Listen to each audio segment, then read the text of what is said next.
Welcome back, folks, to the WP-Tonic show. This is episode 977.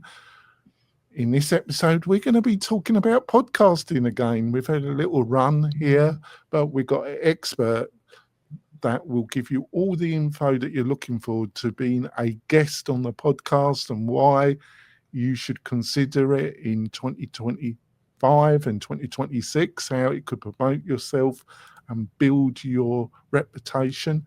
We got an expert on it. We got Molly Ruland with us. Hopefully, I haven't butchered her surname. It's a bit of a theme for me, Molly, destroying my guest surnames, but don't take it too personally. So, Molly, can you give us just a quick intro, a 10-15 second intro, and then when we go into the main part of the podcast, we will delve into your past career in more detail. Sounds good. Well, let's see. I've owned a multimedia company for the last 25 years. So I've spent a lot of time creating content, working in audio and video, messaging, marketing, branding, all of that. So I've been on every side of the desk, the camera, the mic, and everything else. So that's fantastic. Yeah, that's fantastic. Should be a great show. Molly's got a ton of info to give to us, my beloved tribe. But before we go into the main part of the show, I've got a message from one of our major sponsors. We will be back in a few moments, folks. Hey, running a business is tough. You shouldn't have to worry about your website too. With Kinsta's managed hosting for WordPress, you get lightning fast load times, enterprise-grade security, and 24/7 expert support from real humans. Switch to Kinsta and see site speeds improve by up to 200% with effortless migrations and powerful, easy-to-use dashboard. Join over 120,000 other businesses who also trust Kinsta. Get your first month for free at kinsta.com. That's KINSTA.com. Kinsta. Simply better hosting. Coming back, folks, I want to point out that we've got some fantastic special offers from the sponsors, plus a created list of the best WordPress plugins and services for the WordPress professional or power user. You can get all these goodies by going over to wp-tonic.com/deals, wp-tonic.com/deals, and you can get all the goodies there, my beloved WordPress tribe. What more could you ask for? Probably a lot more, but that's all you're going to get on that page. So, Molly, let's go into it. So you gave a little bit of outline of your tremendous experience, but how did you get into the online media area and why did you pursue it? Well, it started, 25 years ago now. I've always been a connector. I grew up in a very Irish family, and we grew up with, the chieftains in my living room and, dancing at the White House for Ronald Reagan. I grew up with Brian, what's his name, Flatley from the Lord of the Dance. I don't tell everybody that because it's not a lot of street cred involved, but we grew up in a family of performers and orators, and that's what a big Irish family. And so as I got older, that's kind of the direction I headed in, was working with local artists to support community through art, music, and culture. So I managed 160 artists. I built recording studios. I had a 3-story building across the street from the legendary Howard Theater in Washington, D.C., which was a lifelong dream of mine. So I had a lot of experience in that, but in 2018, I just kind of hit a wall where I didn't want to, just wanted to switch things up. And I have been putting artists on stages across the country and across the world for a long, long time. And I kind of Marie Kondo'd my life and reverse Oprah'd it. And I dialed in on everything I enjoyed doing. And I got rid of everybody that was making it difficult for me to do that. And I formed HeartCastmedia to take all of those skills that I learned in that very bootstrap grassroots company and apply it to business, because I saw there was a real gap between young people making incredible videos with iPhones with no money, and then Ted from IT getting 10 grand to build a brand video that has 17 views on YouTube. And I thought there's got to be a middle ground somewhere in between. And so that's when I formed HeartCastmedia. We primarily focus on podcast production as a business development tool, so as a pipeline filler. And about 2 years ago, I recognized that nobody was getting booking done right. It was too many AI pitches, too many incomplete pitches, too many just like, are you, drunk pitches, and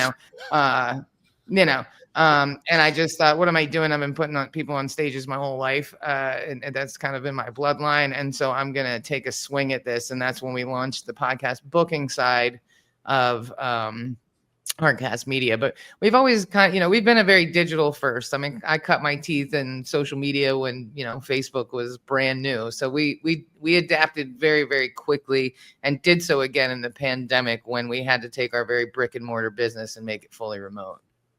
That's fantastic. Over to you, Kurt. Well, I feel like I just want to extend the question a little bit, Molly. First off, I got to tell you, I love the name HeartCastmedia. I think it's great, and I like your website. So I'll just get that out of the way real quick. Folks, run over to heartcastmedia.com, check it out. But next, I'm curious because Jonathan's been in the podcast game a long time. I've been in the podcast game a long time. We know a lot of people that have been in the podcast game a long time, but it's like CRMs. We talk about CRMs all the time in one of our shows, and everybody has a different idea about what a CRM actually is or does. I was just hoping, because you're a pro, what defines like a real podcast to you? I mean, I see cats walking around their neighborhood shining a cell phone on themselves and they think they're making a podcast. And then I see people going to an actual studio with a soundboard and having professional audio done. And so if you could kind of shed some light, like what's the difference between a hobbyist and like a real podcast? Well, I blame Anchor for that. They were the ones who were like, you can do a podcast from your phone. No, you cannot. No, you can. Okay, let's just set that's how I started, Molly. It really was. I blame them for almost everything that's wrong in my life because it's convenient, frankly. But really, like this idea of it's Gary V and Anchor, right? Because Gary V told everybody make a bunch of content, make one video, turn it into 17 million. I mean, I get it, right? I love leveraging my time, but that's not really it. Like it's quality over quantity always, right? And especially now, people are overwhelmed, and so you've got people who are like. You've got the old heads who are like, oh, if it's on YouTube, it's not a podcast. Well, tell that to Joe Rogan. You know what I mean?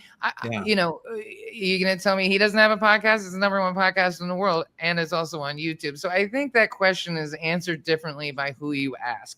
To me, a podcast is an extension of pirate radio. It is, our tagline is listening is the revolution.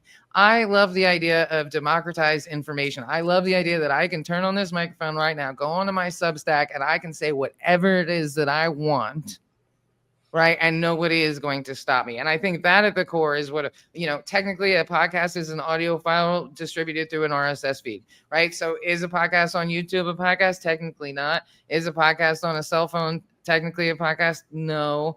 But, I think the biggest distinction is, do you want to have a podcast to enhance your business, or do you want to be a podcaster? Because those are totally different things, right? And I think that's the first question to ask, because a lot of people think, well, if I just do this podcast, then business will come. Well, no, if your content's not good, you're training people to ignore you. So, what is really the purpose in why you want to have a podcast is really, I think, more important. I've made a career of that, Molly. The audience is growing now, Molly. We've been doing good. The audience is growing now. Well, 900 episodes. I mean, well, see, and I would consider you guys podcasters, right? You've committed to this. Not all episodes are great. Some of them are phenomenal, but you keep doing it every week. You keep putting information out there. You care about your community of listeners, your beloved community. You're offering them benefits by listening. I'm listening. You know what I mean? So to me, that you guys are podcasters, right? But the Grant Cardones or the guy from Russell Brunson who does a podcast from his cell phone. Well, yeah, I mean, he could do it from the toilet if he wanted to. He's Russell Brunson. He's got 17 million followers. That's not a real example, right? So I think, what is the intention of the podcast is the bigger question. Yeah. Well, I'm glad that you were more specific. I really appreciate your input on that. The question I was supposed to ask was, what are the benefits that other people gain when you encourage them or they work to be interviewed on other podcasts? Well, I think everything in life is relationships, right? We decide right away. Life is like a big old dating app, right? We decide right away if we like people or not, right? I busted your chops before we got started, and you're like, I like you, Molly, right? Like everything in life is a relationship, right? I love Well, WordPress. I like you as well. I like you as well, Molly. I like you too, Jonathan. I like both of you. And I love WordPress too, by the way. We could do like 8 other episodes on WordPress. I'm an Elementor junkie, but that's a different conversation. But everything in life is is a relationship, right? Your whole life is based on your relationships, personally, professionally, everything. If your relationships aren't good, your life is not going to be good. And I see podcasting as an opportunity to form relationships with people that you normally wouldn't. And if you're in business, if you are intentional and strategic about whose podcast you're going on and what kind of relationships you're forming, they can be very beneficial to you both professionally and personally. If you are going on podcasts to tap into other people's audiences, you've already lost the game. That's not how it works. You don't have a golden voice. They're not going to be like, oh my God, I'm going to follow this person forever because of these things they said. No, that's not how life works. You're more likely to get hate mail from the things you say than followers. Okay. Let's be honest, So it's really about forming relationships. There's plenty of haters out there, isn't there? Exactly. You get those super fast, right? So I think it's all about relationships. So the benefit is forming relationships with people that you resonate with. Like we all love WordPress. Like we all have a good sense of humor. We all like podcasting. I'm sure we'll run into each other again, or maybe I'll send you some business, or you know what I mean, right? Like this is the beginning of our journey. And that's how I see it, is like you guys across the table. And then maybe if somebody else is listening, then I can start to form a relationship with them slowly, right? But it's all about, if you go on 20 podcasts in a year, that's 20 new relationships. That could impact your life tremendously as long as you fully respect that it is a relationship and it is not an opportunity. And I think too many people pitch it that way. Tap into other people's audiences. You know what I mean? People don't really have a respect. They show up late to podcast interviews. They're at Whole Foods. I had a guy one time, he was at the dentist. He said, hold on, I got to spit. And we were like, is this really happening right now? Like, did he really just say that? I would cut it at that level.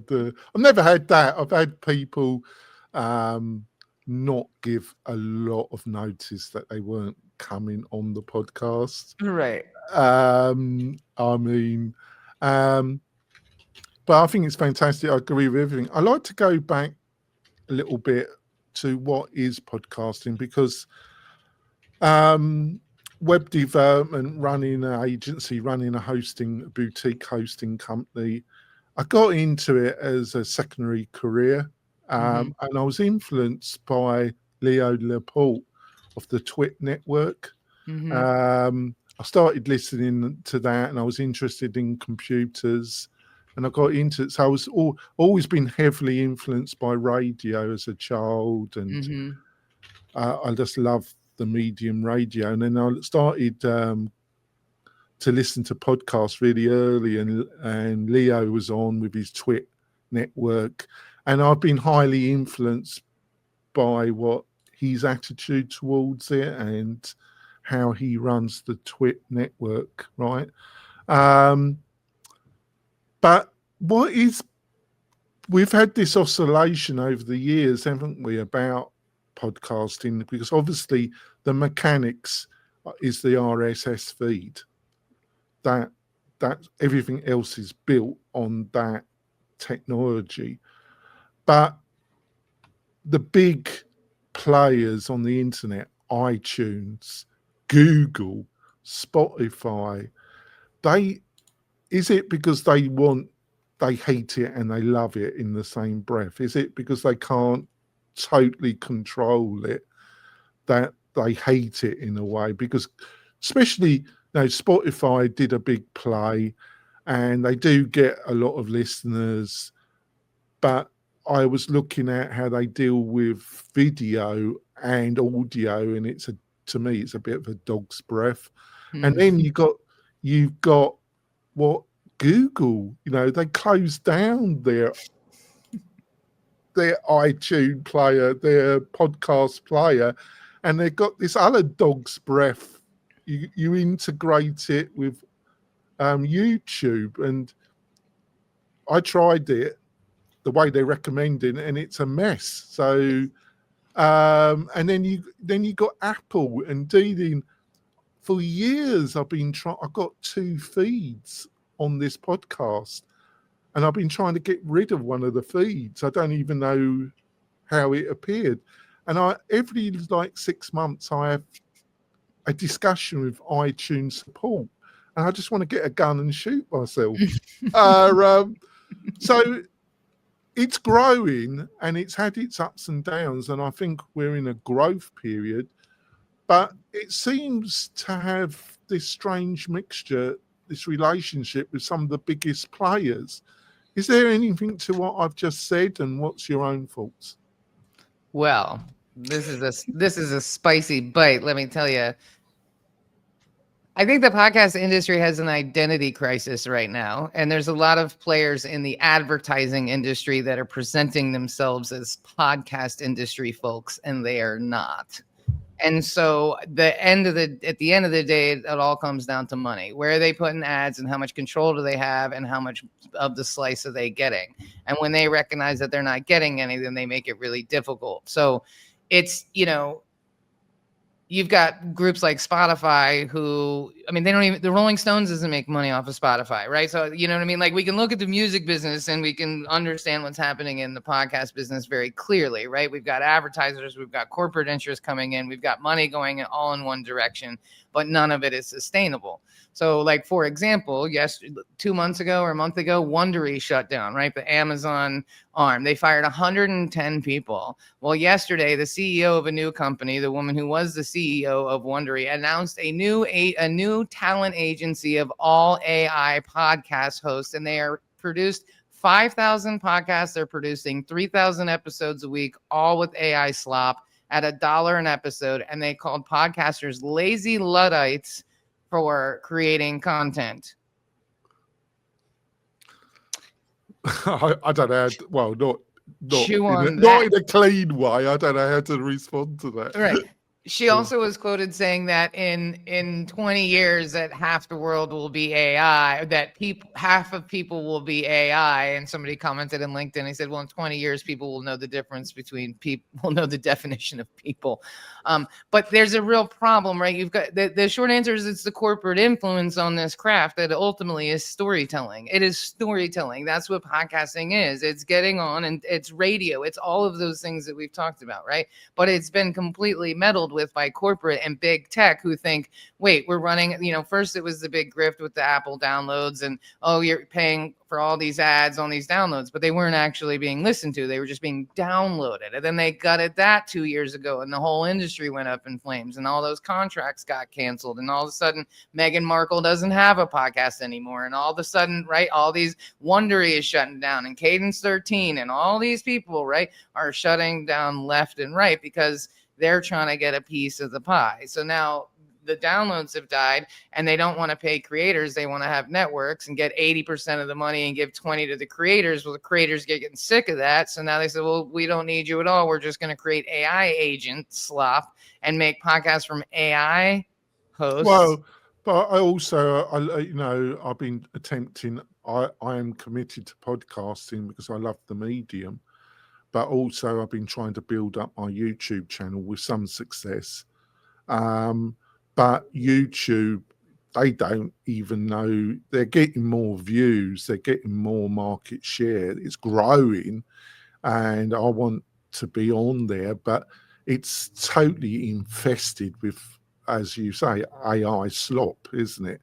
And they know it, and they're trying to fight back, because when I see it, I just cancel my, I don't want to see this anymore. I tell YouTube, don't show me this, because it's obvious AI slop, isn't it? As you put it. Well, and they're just looking for places to put more ads, and there's not enough creators to do that. So they're just making podcasts. I mean, it's the biggest grift of all time. And so it's like, I think the short answer is we have to not worry about those other platforms. Stick with the authenticity of the RSS feed and build your audience. Now, I am a big fan of YouTube because it's the second largest search engine in the world, and it has a lot of benefits. But I don't really consider YouTube to be synonymous with podcasting, I consider It's, to be more, it's a strange, because, well, long form content, this show's around an hour, and sometimes we have bonus content if the hosts can put up with us. Our host, guest, sorry, can put up with us, or me, I should be more precise. But long form was out. It's all short form, and short form still has a place. And I've decided to jump into that. I was a little bit resistant, but I think it has its place. But now long form's back again, isn't it? On YouTube and in podcasting. Would you agree with that? Yeah, and I think like a lot of people are moving to Substack because they can have longer form conversations and write blogs and essays and go live there, and it has an RSS feed. So I mean, the industry is definitely. Well, shifting. they've made a playing video as well, but my problem with them, it's a priority platform. If they will, having all your content with them is just like any other, having a website built not on WordPress, at least, or having everything on one platform, and having your whole income dependent on YouTube. You have absolutely no control. If they change their terms and conditions, or one day they just don't like your content anymore, and they just don't show it to new people anymore. Which is happening all the time. I get throttled all the time and shadow banned all the time. It happens on LinkedIn. What have you been up to, Molly? You might have picked up on this, but I'm a little sassy and outspoken at times. You know what I mean? I say what it is, right? Because I'm turning 50, and it's the gift of perimenopause. I genuinely don't care what anybody thinks anymore about my opinions or how I look or anything. And I've earned it, right? It took a long time to bake this cake, and I've been doing this stuff for 25 years, right? So, but the point is, you're right. They control all this stuff, right? Like even on Substack, because I wanted to run an experiment, I launched a new podcast on there, and the UX is terrible. It's so confusing. I feel like my mom trying to operate a computer, and I'm a very technical person. You know what I mean? I'm very I'm the one that installs stuff for friends and builds websites and codes. You know what I mean? I'm not an idiot. I get on there. I don't know what I'm doing half the time. I have followers. I don't know how to. I have 2,000 followers. I have no idea how to talk to them. I mean, it's and then on Substack. I think it really appeals to the traditional cable news. They've been decimated, haven't they, over the last 18 months, 2 years, probably a bit longer. They've been sacked. I'm amazed at the amount of formal cable presenters that have launched their YouTube channel and launched their Substack, and I haven't really got much time for them, really, Molly. But maybe that's me. But is this making any sense? What I'm outlining? Yeah, for sure. I mean, I think I think at the end of the day, right, we could talk forever about what a podcast is or what a podcast isn't, but I really do think the most important thing is how you're using it and what benefit does it get you, and why are you doing it in the first place? Because it's not, as 900 episodes deep. It's not like a quick fix, like start a podcast, everybody loves you. It's not the field of dreams, it is a grueling process, when you go to check those downloads. It's a field of weeds. All right. I think it's time for us to have our break. I'm going to let Kurt Tickbook. I've been on a little bit of a wander with Molly, but she's been very gracious. Hopefully I haven't bored you, Tri, but you know what I'm like, don't you? So we're going to go for our middle break, folks, and we'll be back in a few moments. This podcast episode is brought to you by Lifter LMS, the leading learning management system solution for WordPress. If you or your client are creating any kind of online course, training-based membership website, or any type of e-learning project, Lifter LMS is the most secure, stable, well-supported solution on the market. Go to lifterlms.com and save 20% at checkout with coupon code podcast20. That's podcast20. Enjoy the rest of your show. We're coming back, folks. We've had a great discussion. Well, Molly's been coping with my madness. Kirk's just looking, smiling as normal. Before we go into the second part of the show, just want to point out, if you're looking for a great hosting partner that offers real support when you've got a large build out in membership community, why don't you look at hosting with WP-Tonic? We offer some tremendous packages. You can go and find more if you're a WordPress professional. Go over to wp-tonic.com/partners. wp-tonic.com/partners. Let's build something special together. Did you like the tagline, Molly? I love it. Yeah, I mean, it's only taken me 8 years to produce something coherent. I'm a very slow learner, but I just keep at it. Over to you, Kurt. Thanks, Jonathan.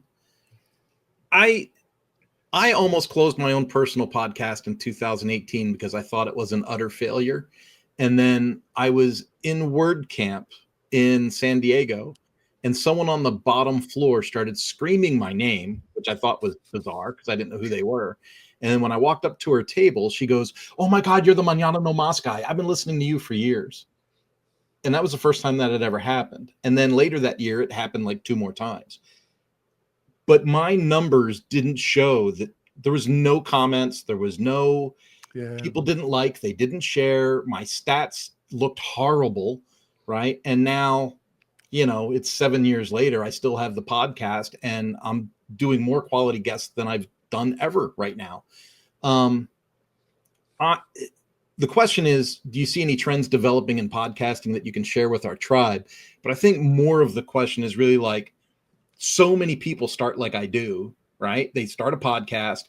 They say most people never get past 10 episodes. 7. 7. Yeah. I had 100 episodes in the tank and was going to turn it off anyway. Right. What can you share with people that's like, well, this is a developing podcast trend and this is how you do this or how you do that? Like what could you say that might give people some hope to continue the medium? I think the first thing is don't worry about what people want and focus on what it is that you're passionate about and what you want to talk about, because a lot of people are like, well, what's popular or what's trending, or I want to talk about diversity or resilience. Well, they're totally driven by the podcast or YouTube analytics, aren't they? They're just totally driven by it, aren't they, Molly? I call it twerking for the algo. It's like, like Tom Bilyeu is a perfect example of that. I used to idolize Tom Bilyeu, Impact Theory. I loved his podcast. I thought he was one of the best interviewers in the world. And then he just went down a rabbit hole. And now all of his stuff is like financial collapse. Everything is ending. All of his thumbnails are like fear inducing. And I know he's looking at his analytics and he's seeing, oh, well, people like it when I do this, so I'm going to do more of that. And he's like lost himself, and he's lost a lot of people because of it. So I would say, like, don't worry about the analytics. Focus on having really good conversations and have a podcast about something that you're actually passionate about, because people can tell when they're listening to you if you're into it or not. Like, I'm sure the three of us could talk about WordPress for like an hour and a half and just nerd all the way out because we're really passionate about it. And people probably wouldn't understand half of it, but they would be like, wow, those people really like WordPress. I kind of, we have a because some of the shows are very technical around WordPress, others aren't. I try and just, whatever comes on my radar and what I'm interested at that time. And I'm the main host. Kirk's a fantastic co-host. And I just play it like that, Molly. But I don't allow myself just to be driven by the analytics. Well, and that's what it is. People tune in because they like you. They like your voice. They like your accent, like your sense of humor. They like the topics that you talk about. But if you were just focused on one thing that you thought the algorithm wanted, it wouldn't come off the same way. You wouldn't be as personable. Your jokes, your self-depreciate, none of that would exist. You'd be so focused on the downloads and the metrics that there wouldn't be space for that. And I think that people want more authenticity and realness right now than ever before. Well, is there a happy medium? Do you think, on the YouTube channel, I've been more merciless with that, as I would put it, because sometimes you saying that you're just deluding yourself. But I think it's finding a happy medium, isn't it, Molly? Well, I'm a big fan of analytics, don't get me wrong, Yeah. but the analytics are not going to determine my belief system or the things that I'm passionate about, you know? Yeah. Now, when it comes to actually going on podcasts, obviously you're going on to other people, you're introducing yourself to new tribes, as I put it. The purple cow that you know, Golden's concept. How many, you know, because obviously the other benefit is that hopefully they're going to do proper show notes, and you're going to have a link back that might, you know, give you some credibility with Google, and you're just introducing yourself. But how many? You're going to say it depends, doesn't it? And I totally understand. But you know, how many do you think is a good place to start per month going on other people's podcasts? I think 2 to 4 is very realistic. Yeah. I think it's really important to be very intentional with what podcasts that you're going on. You know, sometimes small audiences have a lot of value. So like the metric is not how many downloads they have, but you know, there's a lot of platforms that you can join and get connected with other podcasts, but a lot of those people are gonna like no show you, you know what I mean, be late. Like it's a lot of like new podcasters, and so they're not gonna be great experiences, and they don't have big audience, you know what I mean? So it's really limited. So I would say be very intentional with who you're spending your time with. And be very clear on what your pitch is. We did a podcast for NATO, and Terry Schultz was the host, and she's a world-class journalist. And I've never seen anybody handle a conversation the way she can. I mean, it was absolutely phenomenal. And she could control the conversation in a way that nobody ever felt like they were being interrupted or not heard or anything like that. But she could just change I mean, I've just never seen anything like it. Now, she's been doing it for 30 years, right? But I think it's a lesson for all of us. When you're going on podcasts, you should be saying the same thing over and over and over again. If you listen to all your episodes in one day, you would hate yourself, but that's kind of the point. You need to have a consistent message everywhere you go. I talk about podcasting as a business development tool. I talk about podcasting as a relationship builder. You know, that's my main message. That is my main message always, right? So, and my CTA is very clear. It's the same thing every time. It's a page on my website that I track, and I have some special offers on there and a meeting link, right? And that is my CTA every single time, right? So I think it's about getting really polished, understanding what your talking points are, understanding what your CTA is, and then nurturing that relationship, making sure that you're following up and saying, hey, Kurt and Jonathan, thank you so much for having me on the show last week. That was a lot of fun, you know?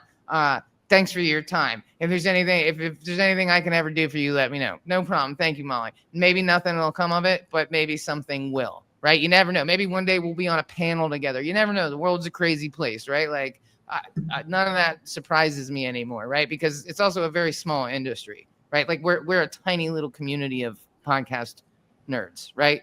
Yeah, So, maybe Grant Cardone's going to reach out to us now that Well, you funny mentioned enough, I've never been part. I've just been part of the WordPress kind of developer, but I've never been, even though I've been doing it quite a while.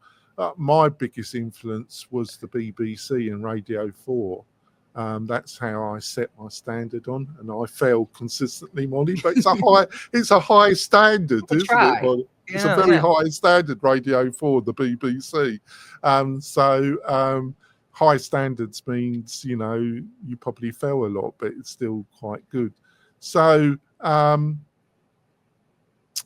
let's move on then. I think the biggest problem with me with podcasting, Molly, generally is the silence. That the medium doesn't make it very easy. You know, we're going to do a pitch at the end of the show for people to leave reviews, because if you're using the iTunes app or Spotify app, it's pretty easy to leave a review, but generally it isn't. And it's not like YouTube where they can leave, well, maybe too many comments.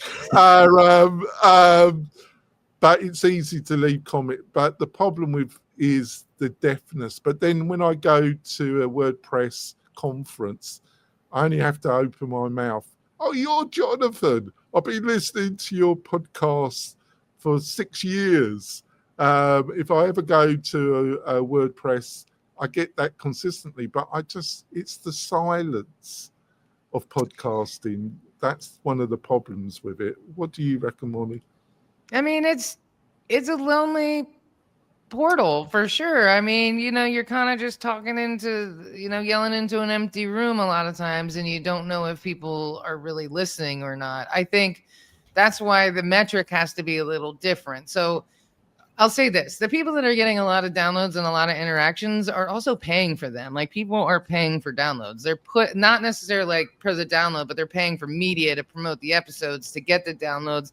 And they also aggressively push for reviews and stuff. And a lot of times they have PR and marketing and a huge budget behind it. And so I think comparing ourselves to those people is like a lose-lose right away, because like, they're podcasters, they are media personalities who are putting money behind that, versus like growing a podcast organically. And you're right, they don't make it easy. I tried to leave a review for something and I went in this endless loop on Apple the other day, and I was like, Jesus Christ, man, it shouldn't be this hard to just leave a review, But for me, I don't care about downloads. I don't even look at my downloads. Are you sure, Molly? I don't. I really don't, because they suck. What am I gonna do? Log in and like, you know what I mean? Just foster my imposter syndrome a little more. No, man, I don't need to look at. How I know if my podcast. The two shows me and Kurt do, we get between 5,000 and 10,000 a month. That's phenomenal. That's not bad for the two shows. I think we're doing, and it's been growing lately. But I tell you, being controversial, I can be a bit controversial, can't I, Kurt? Yeah. And there's been a couple of times where I've fallen foul with certain elements of the WordPress community for crimes against humanity, and I've been just blanked and just, you're trash, Jonathan, because he hasn't suited what they wanted to hear. But funny enough, my downloads have just gone up. When you're really good, it's very unpleasant, but when it comes to actual downloads, they go up the more controversial, but I've had to tone it down. And it was never around like what you have pointed out, Molly, just to get more downloads, because you're definitely right. There's a whole section of YouTube and podcasting. They're doing it intentionally to be quasi-controversial because they get more money, basically. And I despise them. I admire them and despise them in the kind of merciless commercial side of me admires great marketing. But the more spiritual, the human side of me, I despise them. So I'm back and forth, really. But I'm all over the place anyway, Molly, so does it matter? Over to you, Kurt. Nice softball. Yeah, it's my job to switch the channel, right? It's my job to change the direction, Molly. If we think about social media as an entire marketing platform and podcast being a part of that, how do you see podcasting integrate with those other marketing channels like YouTube, Instagram, TikTok? And I'll front load you a little bit. Like Opus AI was one of those things that would make clips out of podcast videos, and I would slap those up all over the place. And I got some quick hits. I got some quick follows, but I wasn't sure if it was actually quality follows or if it was. I really struggled with it. And then when I looked at what I paid for it versus the benefit, I said, I don't know if this is really working or not. And I stopped for a while. What are your thoughts? Because like podcasting is a really strong, awesome communication medium, but I'm not sure it transfers really well to those other channels.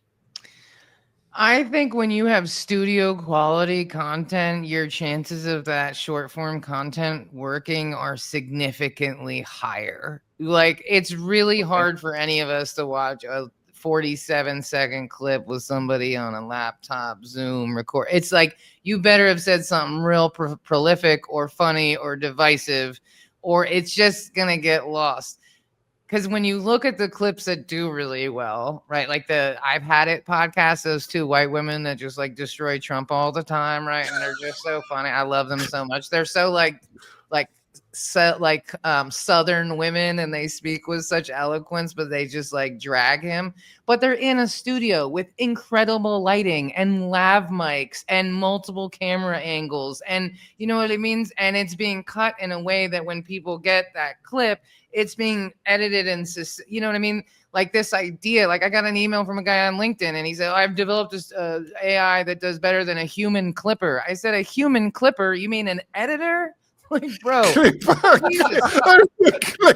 a human clipper? And then I said, how do you stand up to Opus AI? And he said, I'm one of the founders of Opus AI. And I just thought to myself, well, buddy, you should probably refer to people by their not a human clipper, you know what I mean? Like a human clipper, that's an industry, man. You know what I mean? He's talking like about NPR. A dolphin, is he? He's talking about a dolphin. Right, like, that's what they call people in the mob. I didn't even think, I used to love that show, Clipper. That was a good show back in the day. But it wasn't Clipper. What was the name of that show? It was you had Skippy the kangaroo, and then you had the dolphin, didn't you? It was Clipper, wasn't it? Yeah, Flipper. It was Flipper. I think. Yeah, I think you're right. But yeah, God, sorry. We have digressed badly on the show now. This is good. Now we got to recover this thing. Yeah, well, I'll stop drinking coffee. It's totally down to me, Molly. I apologize. I'm sorry. It's totally down to me. I'm gonna steamroll forward here with this next question, and please do, Kurt, because it's going downhill quick. And I want to, because I feel like I'm gonna put my wife on the spotlight. I'm literally like 2 weeks ago, I'm walking through the house and I hear this droning tone of this weird, ridiculous story that's not real at all. Some dog got lost in the woods, blah, blah, blah. I'm in the kitchen making coffee and I'm like, what in the world is she listening to? And I walk out in the living room and she's zonked out on the sofa. Right. And I'm like, okay, that is weird. And so I didn't think anything of it. 2 days later, same thing. She's listening to some weird monotone, weird thing. And I finally called her on. I said, what are you doing? And she goes, oh, I love these AI stories. They're kind of stupid, but they're entertaining and they put me to sleep. And I was like, because here's my thought, Molly. I constantly think I'm operating at some level, right? And then I have real conversations with real human beings that tell me something that sounds like lunacy, right? And I go, am I so disconnected, or are these other people like falling for some kind of folly? So then I asked some friends, do you listen to these AI stories? And they're like, oh, I love those AI stories. They're just like white noise in the background, and I think they're great. And I'm going, oh, this doesn't make any sense to me, because I think I work hard at what I do. And so that launches us into a question. Are there any AI tools or services that you've been using recently that you would recommend to our tribe? But more than that, I gathered you're not a fan of AI from your earlier comments, but then we see people finding success in that space. At this point, I think me and Jonathan are both confused. I mean, I think at the core of why people like those AI stories is because it's not trauma. Because everything is trauma. Like you open up, yesterday I opened my phone and I saw Charlie Kirk get shot in the neck. Saw the whole video, close-up video. I'm really not okay, right? It's part of the reason why I'm off kilter this morning. I haven't been okay since yesterday. You know, that's not something anybody should see, right? And then I scroll again. I refuse to watch it because I just don't want to watch another human being being executed. I didn't mean to. I opened up social and there it was. You know what I mean? It just happened, right? Yeah. But then I scroll up and then I see like, oh, a Latino man being, stepped on the neck by 10 ICE agents. And then I scroll again and then I see that the Supreme Court has just taken more of my rights. And then I scroll again. You know what I mean? It's this endless deluge. And this is why women, to calm down, listen to true crime, right? It's better. It's something long. And I've even done that when I've been like scrolling on my phone in the morning and then it's a longer video and I'll listen to the whole thing just because it like slows down the trauma feed of all of the bad news. So I think that is just a form of disassociation. But I think on a grander level, like that's going to wear out. You know what I mean? That's just a societal issue more than anything. I think people that actually listen to podcasts won't have anything to do with that. I like AI for certain things. I like AI when it can expand on what my thoughts are, answer some questions for me. I love it for show notes and SEO optimizing show notes, and say, get rid of deep dive, delve, and all that other crap. And I want long tail keywords and optimized keywords, in this description. That takes AI a minute and a half. It would take my team members 3 days. That's a no-brainer, because nobody's really reading the show notes anyway, but they do matter for SEO, and they do matter when they're on your website, but they're not really being read. It's like closed captions only have to present 80% accurate kind of thing, right? So that's why I use AI, but I'm not using it to replace a human. And I think that's where we've gone. Like, I rail against Riverside all the time. I'm like, I don't need all those things. I don't need an editor. I'm an agency. I'm never going to use your rinky-dink crappy editor or your emojis or your balloons or any of your tools, because I'm an agency. I just want the files. And no, I'm not going to pay you $1,800 a month. And no, I don't appreciate that you're trying to put engineers and editors and producers and camera people out of business because your investors weren't happy that you made 10 million and gave you 10 million more. And so now you have to raise my prices. It's the shitification of everything, right? So I think that, like, there is some place for AI, but I think that is short-lived. And I think that is way more of like, we're tired. And as a woman in this country, we are exhausted, we are terrified, and we are so angry right now. And I will take some brainless shit any day of the week, because I can't handle anymore. You should see what I watch on Netflix. I turned on The Walking Dead, turned it off, and cried for 10 minutes thinking, what the hell is wrong with people? Like, the world is a crazy place. So yeah, sometimes we just need something else. But I don't think that's indicative of the podcast industry. I think that's a trend, Yeah. I think it's more that we all need mental health than anything else. A, that was a wonderful answer. I know I put you on the spot. B, just like Jonathan, you've invented a great word, shitification.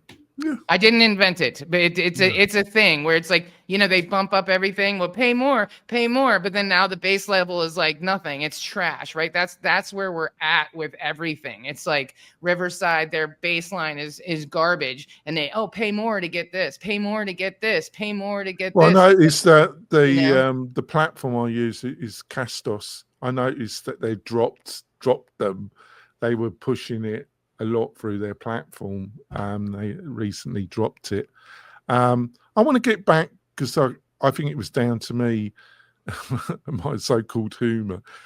Question 4, which was, you got any tips or insights about how a smaller player can integrate WordPress into social media, into YouTube, Instagram, TikTok? Have you got any, because you got a ton of experience, have you got any kind of insights how somebody can utilize podcast content to promote their podcasts on these different type of platforms? I mean, I think just be real with your posts and your content, and it's quality over quantity. Right. More isn't always more at all. As I mentioned, I think people are training people to ignore them. We all know those people on LinkedIn that just post constantly and you just scroll right past it. Or the people that post on their personal and business page at the same time. So you always see 2 of them in a row on your feed, and you're like, dude, I try not to do that. Twice now, I think find your platform where you have an audience and lean in there. Because social media, listen, I have 60,000 social media followers. And when I post something, you know how many people see it? 12. You know what's happening on LinkedIn right now? They're actively suppressing women's voices. I'm in a program where we're actually testing the algorithm, where we're posting a male with the same content following as me, posts the exact same content, and they'll get thousands of impressions and I get 6. So I don't think that social media is the answer at all. I think it's talk to your audience through your platform. Find places, bring them to your website, bring them into a newsletter, get off of social, because I don't think, unless you're studio quality and putting a bunch of money behind those clips, it's not going to get to the masses. Everything is pay to play right now. So you're better off, you would get more traction from social media from this interview if you take it and you tag me on LinkedIn, because I got a bunch of followers there, and you post something like a real comment, and then I comment back. That is going to get 10 10,000 more impressions or 10 times more impressions, than any social media post than you could put out. So I think, honestly, and you guys will probably appreciate this, I think social media is dead from a marketing perspective, and I think SEO is where it's at. I think SEO is 100% where it's at. So I would say lean into the platform where you have a voice. Well, it's quite strange because I do a lot of SEO work. It's my main purpose in my company, and I'm not backing off on it. But I actually disagree with you a little bit. But I will have to think about what you said, because it's obvious it comes from the heart. We're probably going to. Are you okay because Kurt's got to go at the hour because he's got to go over to something else? Have you got enough time for some bonus content? Yeah, sure. All right. This is way better than scrolling on social media this morning. Please save me from myself. Yeah. So we're going to go for the final question, and then we're going to wrap it up. All right. So the podcast part of the show.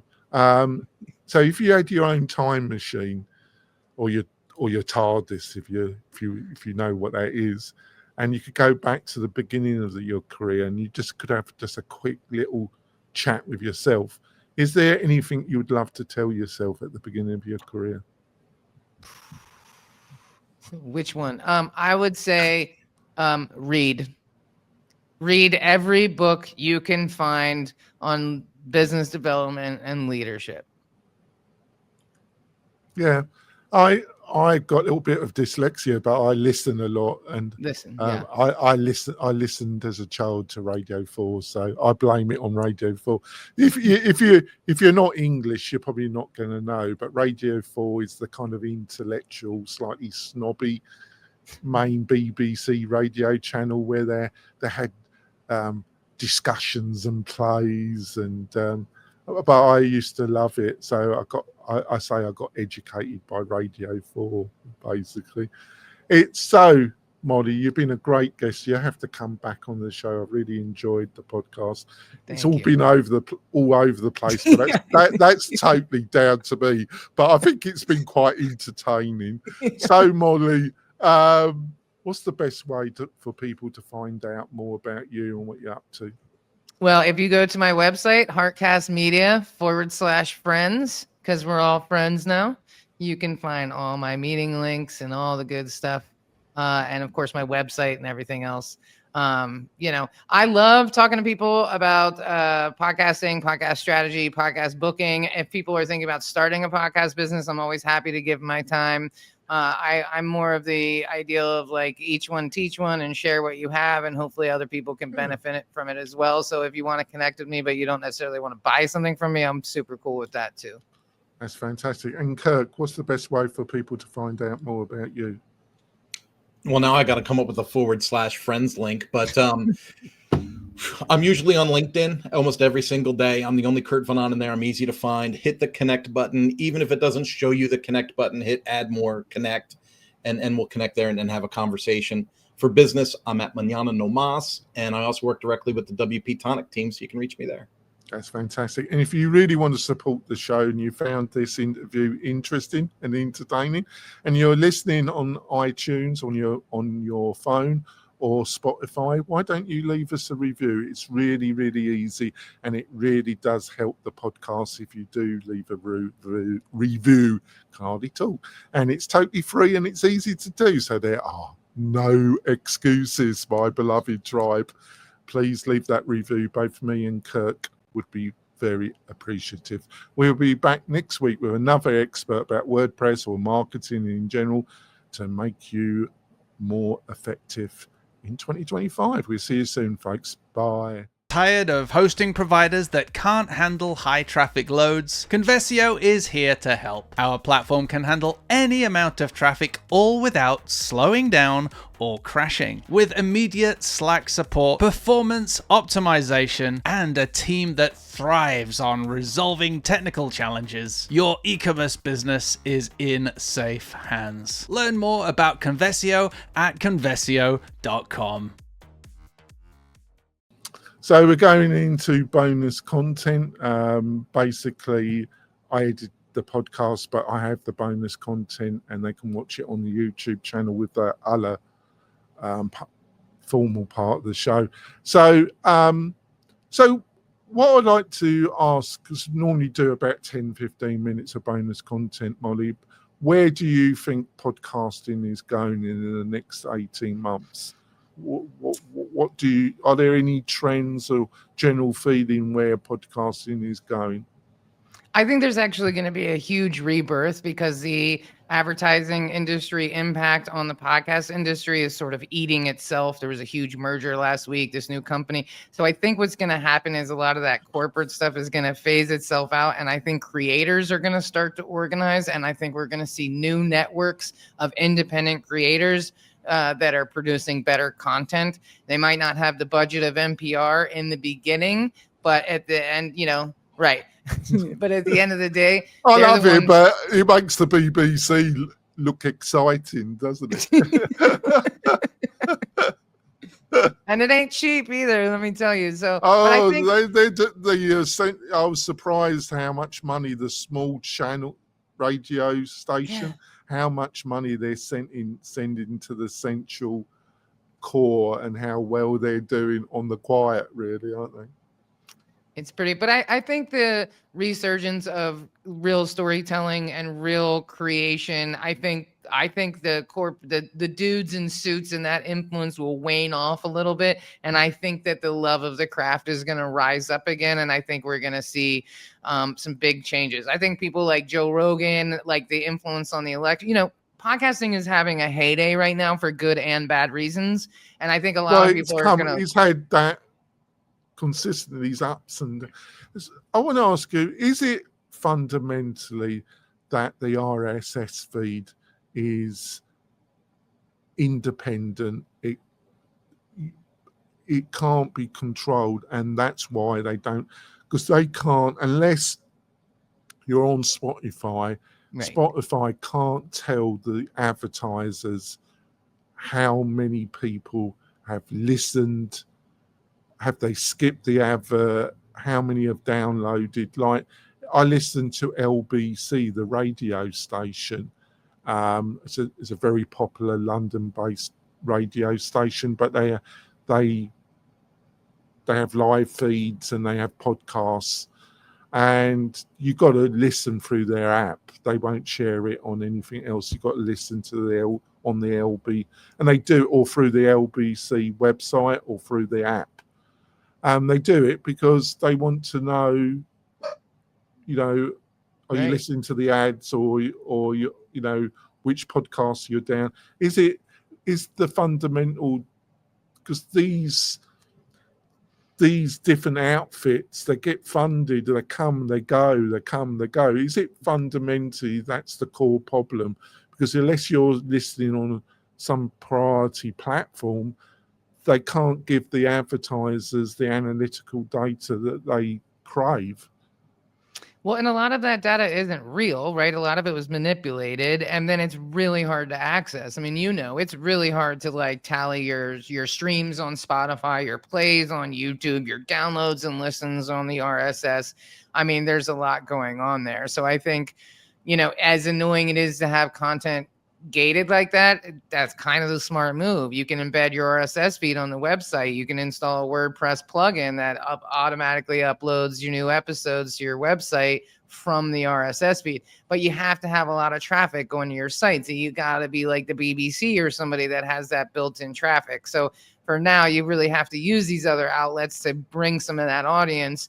But I always tell people you should really be driving people to your website. So if you want to post your last episode, post it to your website and share that link. Don't share your YouTube link. Embed the YouTube video on the post. Embed that's what I do. And always drive people to your website. But most people aren't doing that. They're going to drive to Substack or to YouTube or to Spotify. I think it's madness. I really do think. Now, when we talk about the beast that's YouTube, I think they're in a slightly, and I'm only surmising this is why I'm asking your opinion, because you've got a lot more experience. Hugely successful, still grown. It's the Apple of the Google empire in a way. It's one of their properties that's growing and growing and growing. It is a true growth beast, and it doesn't seem to be slowing down. But I think there's a problem in the party. And that I just notice, obviously it adapts to what I'm watching, but when I look at the adverts, that it's Drift Central. It's every drifty product, every drifty health influencer peddling there. I don't know, because I'm 60 now, and they probably think I'm going to die soon. So it's every kind of health, and I do watch some health videos, not constant. It's history, health, current affairs, BBC, world news, that type of thing, and technology. But I'm constantly fed these adverts from these scammers. They're also, I notice, I put a blocker on when I'm watching through the browser, because the amount of but I notice on the YouTube app, the amount of adverts they're stuffing in now. And now I think they've resisted it because they know that it's poison at the same time, putting adverts where you can't skip. They notice they're starting to increase the amount of adverts, which their advertisers the better advertisers, the more profitable advertisers must say, we want you to put an advert where they can't skip it. They've got to watch it. We want to make sure they watch every second of it. And we'll pay extra for that. But I see that as a cancer, because. So where do you think the growth is still going to multiply in the next 18 months, or do you think? I sense they know they're in a bit of a bind in a way, or am I deluded? No, I think that there's a lot of conversations, right? Just the other day with the metal whistleblowers about like knowing how harmful these things are. Like, I mean, there's a real reckoning coming, right? Like, and it's just that the tail is eating itself, right? Like you're serving ads to like fake viewers, you know what I mean? Like, where does it end? And then people will divest off that platform, even if it is a big platform. You know, people will, the next big thing comes along that's better. They'll be like YouTube who, right? And so I think there is going to be a shift. I think that like everything happening in our news cycle right now, everything happening with politics, I think all of these are shaping a new digital world, but I think it's going to get worse before it gets better. But I think that a lot of people are going to be inspired by, you know, the people like Joe Rogan, but for different reasons, because like him and some other podcasters were really able to influence the election. And it's not a political conversation. It's just more like, wait a minute, I could actually have influence there is an element that's non-political. The element were a lot of these so-called independent media, how independent they were. That you know, because it's come out on the right and on the left that a lot of these so-called, what in your own eyes, because obviously I take sponsorship on my podcast, but it's decent money. It helps me with my editor and it helps with some of the costs, but it's not enough to live off. It's great. I call it gravy money. It's very appreciative and it helps a lot, but it's gravy money.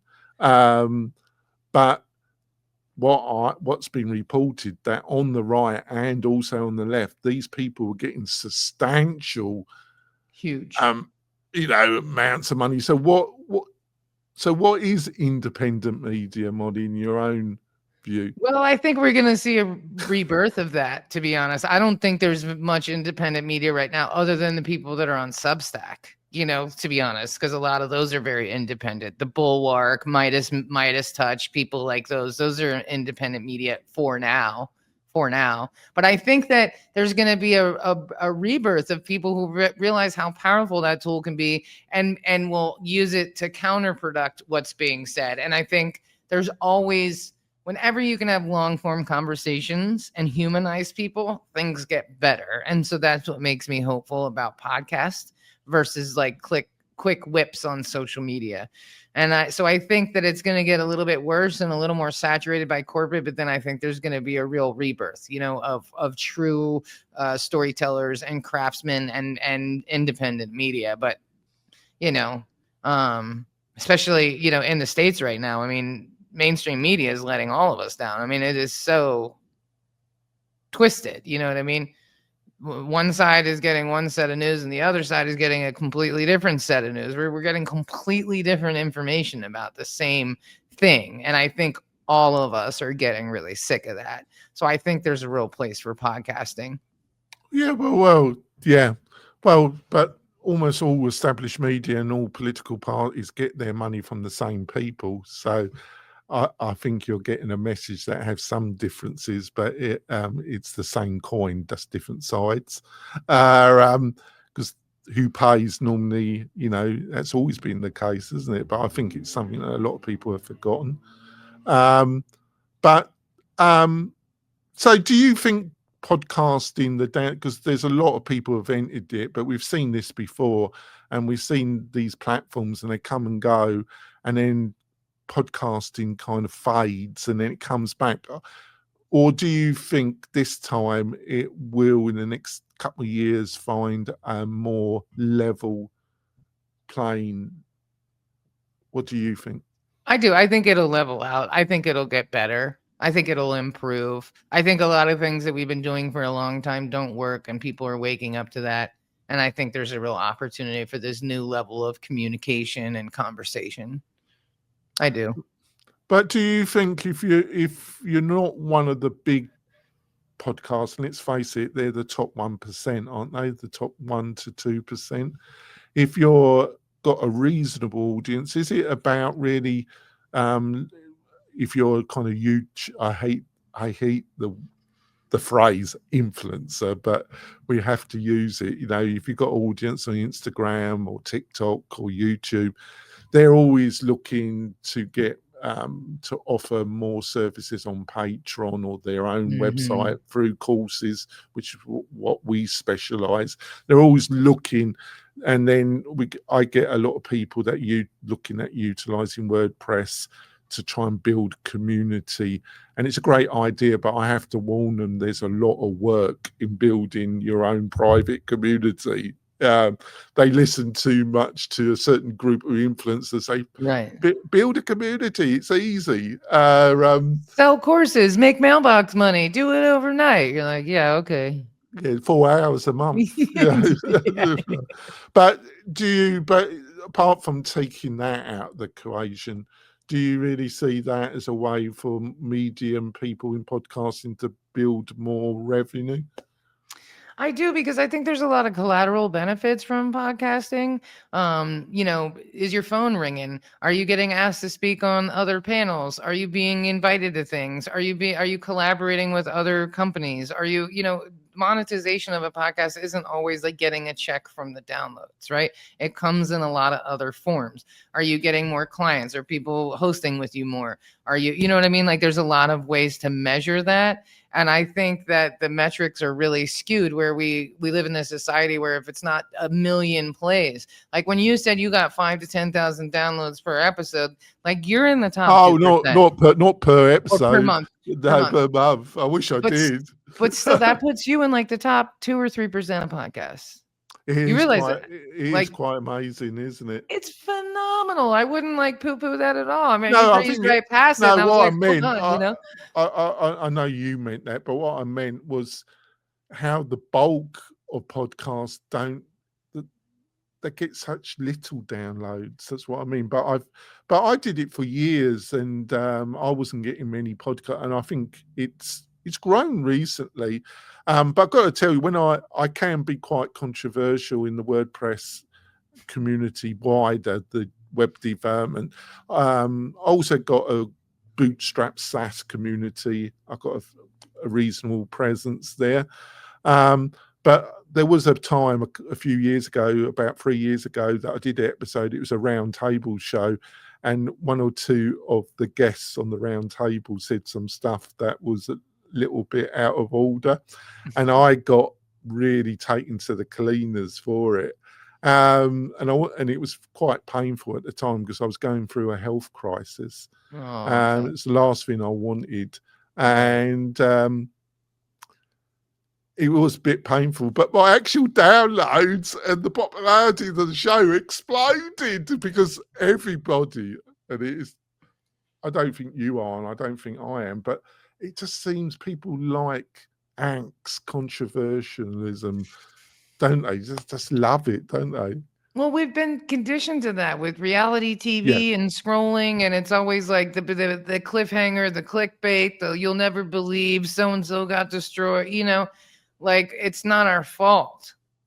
Well, my patience, I do think you're on to something, because I've noticed I'm prepared to listen to other, because I'm more kind of quasi left wing. But I'm prepared to listen to views on all sides, really, because I think you got intellectually have good arguments. But I've noticed that so many, like you mentioned it, is there's so, like the thumbnails, it's doom, destruction. So many people, we're doomed, it's the end, but they've got no constructive pauses or arguments about what can be done to move the situation. And it's the most successful politicians in the US and in the UK. They're very good at pointing out disaster, but they have no solutions. And I noticed that with the podcasting and the YouTube communities, there's a load of people pointing out stuff, but they've got no solutions, have they? I mean, I couldn't agree with you more. I actually started a podcast like 2 months ago, and it's called What Do We Do Next? And it's a bipartisan political podcast, because I can't handle any more of these, like, so-and-so was destroyed on the Senate floor. No, they weren't. I watched the video. There was no destruction.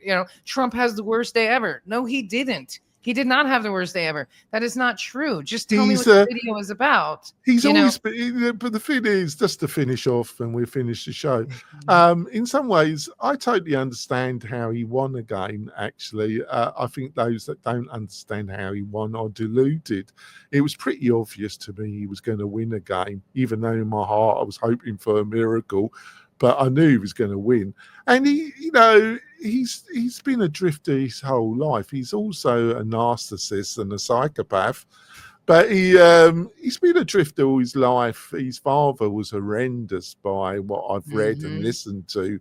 An absolute piece of crap, basically, to his family and to anybody else that regrettably was on his radar. So Trump's been a drifter his whole life. The thing is, he's very lucky, because I forgot what the English producer that came over to the Americans to produce The Apprentice, and he had almost 10 years of being supposedly this great business guy, Right. But we've got to be factual here. He's a 79-year-old man that's doing a job that a 50-year-old would find extremely stressful. He's been on a terrible diet for most of his life. He's obese, and he's sleeping. And if he makes it for the next 3 years without dying, it'll be amazing, won't it? But it's just the facts, isn't it? And he's showing it now. I think this strength, this, I don't know how to word it, Moddy, this power, that kind of runs. I think in some way it is hate, because hate can be an engine, can't it? It can. It's amazing how he keeps what he does in a way, isn't it? But there we go. It's mind-boggling, to be honest. It is truly mind-boggling. You got to give him marks in a way, but you give him marks, but it's extremely disturbing at the same time, isn't it? Well, because the cost of his ability to do that is so tremendous to the American people that it's just so hard to watch. But a lot of people like his message, though, don't they? Well, that's because a lot of people are racist. And now they've been given an opportunity to be very open about it. And a lot of people, I think about this a lot. I know a lot of older white women who are extremely religious who like him, but they don't know anything about the rapes. They don't know about the kids, and they refuse. They refuse. I'm not being rude here. Can I interrupt the whole rapist thing? I think he is a sex pest. I think he's one of these iffy guys that you wouldn't leave your female dog in the same room with him. I think his whole life he's been a sex pest. Is he a hardcore rapist? I don't know. I think that was pushing it a bit. I think saying you're a sex pest, you're disgusting, you're a sex pest. I wouldn't leave him alone with would anybody leave their daughter alone with that guy? No. Well, would they? he's been charged with rape and he's been Yes. found guilty, and Yes. you know, and In a multiple civil, times. but in a civil court. In a civil, but he's also paid out a lot of cases. Yes. So I mean, he's to me, if it looks and smells like a rapist, it's a rapist. And as a woman who has to live my life in fear every moment of every day because we choose the bear over men, he's a rapist. Period. And everybody knew that before he ran the first time, and they chose not to look at it. And so that they are willingly looking in the other direction because it will shake everything that they know about themselves, about their faith, and about their government. And that's too hard for them to reckon with. So they just ignore it. And I think that's a snapshot of America. Because how do you have somebody who goes to church every Sunday, considers themselves Christian, considers themselves to be kind, but will look at you and say your lived experience is not true, and that is not true, even though there's proof. Like it's a real. Yeah, it's very bizarre, isn't it? It's true. You're getting to the crux of it. All right, I've really enjoyed the discussion, Molly. Hopefully, in the new year, you come back on. Yeah, absolutely. You guys have been great. I really enjoyed my time this morning too. It's been. We're going to end it now, Tribe, and we will be back next week. We'll see you soon. Bye.